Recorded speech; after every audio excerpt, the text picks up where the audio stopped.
My name is Eliza Carter. I'm 29 years old. The night my parents met my fiancé, my mother didn't even try to hide it. She looked him up and down and laughed. Not a nervous laugh, not a polite one, a cruel one. Then she said, right in front of him, "So this is the man you're throwing your life away on?" And my father didn't stop her. He leaned back in his chair, folded his arms, and said something that I still hear in my head every night. "We didn't raise you to marry trash." I wish I could tell you that was the worst part. It wasn't.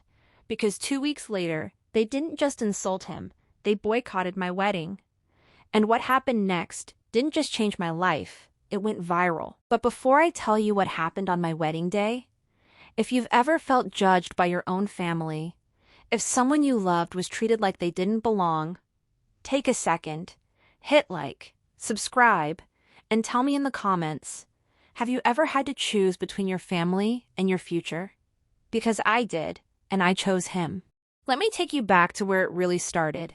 His name is Adrian Cole, 31 years old, quiet, steady, the kind of man who doesn't say much, but when he does, it matters. I met him at the worst time in my life, a rainy Tuesday. I had just been laid off. I was sitting in a coffee shop pretending to apply for jobs so I wouldn't cry in public when I spilled my coffee all over my laptop. I just froze. And then someone slid a napkin across the table. "Hey, you okay?" That was Adrian. No suit, no fancy watch, just a worn hoodie and the calmest eyes I'd ever seen. We talked for 3 hours. That turned into dinner. Dinner turned into something I didn't expect. Peace. He didn't try to impress me. He just listened. When I asked what he did, he said, "I fix things." I didn't think much of it then. I should have. Because Adrian didn't come from money. His father left before he was born. His mother worked 2 jobs until she got sick. Really sick. Cancer. He told me months later, sitting on his small couch. I buried my mom the week I turned 17. No drama, just truth. That was the moment I knew I was already in love with him. And the part my parents never understood? He didn't just survive, he built something, from nothing. By 30, he owned a repair business, 3 employees, no debt, a reputation people trusted. But my parents didn't see that. They only saw where he came from. The first time I told them, they were too polite. Fake polite. My mom asked if he had a degree. My dad asked about his family. The moment I said they weren't around, everything changed. Judgment. Instant. Cold.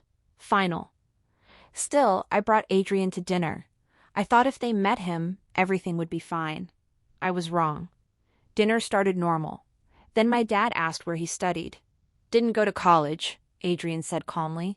"I started working early." Then my dad asked about his parents. Adrian said, "My mom passed away. My dad left." That's when my mother laughed. "So this is the man you're throwing your life away on?" Everything stopped. Then she continued, "No background, no education, no family. What do you even know about him?" Adrian stayed quiet. My father leaned in. "We didn't raise you to marry trash," I snapped. "You don't get to talk about him like that," my mom scoffed. "He's a charity case." Adrian stood up calmly. "We should go." That night, I cried in his car, not just because of what they said, but because I knew they would never accept him. 3 weeks later, he proposed at the same coffee shop where we met. "I don't have much, but I'll spend my life making sure you never regret choosing me." I said yes immediately. And that's when everything exploded. The RSVP cards started arriving. Yes, yes, yes. Then my mother's envelope. I opened it slowly. Declines with regret. No note, just her signature. Then my brother. No. My aunt. No. 1 by 1, 14 envelopes. All no. It wasn't a decline, it was a boycott. My phone rang. "Mom." "We're not coming," she said. My dad joined on speaker. "We're not supporting this mistake." "This isn't a mistake," I said. "It's my life." "You're marrying beneath you," he replied. "He built his life from nothing," I argued. "He is nothing," my mother said. Something inside me broke. He's everything to me. Then my father said, "If you go through with this, don't expect us to be there for the consequences." I asked, "Are you choosing pride over your daughter?" My mom said, "We're choosing your future over your feelings." Then the final blow. "If you marry him, you're on your own." The call ended.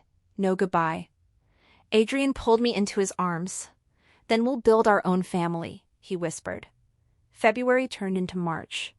Planning a wedding without your family feels like building something beautiful on broken glass. I tried on my dress alone, booked everything alone. Out of 120 guests, only 11 were mine. Still, we reserved 3 front-row seats for my parents. Hope is stubborn like that. The night before the wedding, I called Adrian at 2:07 a.m. "What if I can't do this?" I whispered.